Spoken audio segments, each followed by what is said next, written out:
Você sabe o que essas palavras significam em português? Eu aposto que não, mas nesse vídeo eu vou te explicar. If you're a beginner, click on the first link in the description. E não esqueça de ativar as legendas para você entender todas as explicações. Existem muitas palavras que são parecidas entre inglês e português. Mas algumas palavras simplesmente parecem representar a mesma coisa, mas significam coisas completamente diferentes. Esse grupo de palavras que são parecidas, mas têm significados diferentes, são chamados de falsos cognatos ou falsos amigos. E eu já fiz outro vídeo aqui no canal falando sobre uma série dessas palavras, mas hoje eu trouxe mais algumas para vocês. Vamos começar, por exemplo, com a palavra data.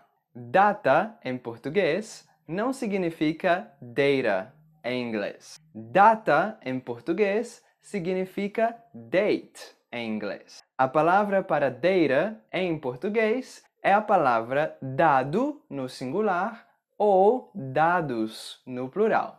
Legenda, em português, não significa legend em inglês. Legenda, em português, significa subtitles em inglês. A palavra em português que representa legend é a palavra lenda.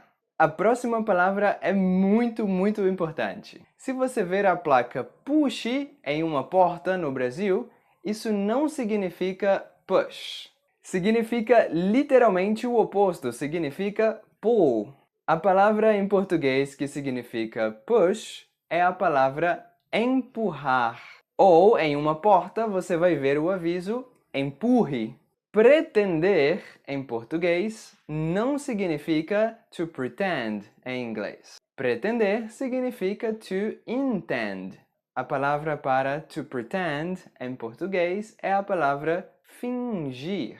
Atender, em português, não significa to attend em inglês. Atender, em português, principalmente significa to answer the phone. Existem alguns outros significados, mas um pouco menos comuns. Mas a palavra em português que significa attend é a palavra comparecer. Ou em muitas situações utilizamos simplesmente o verbo ir, to go.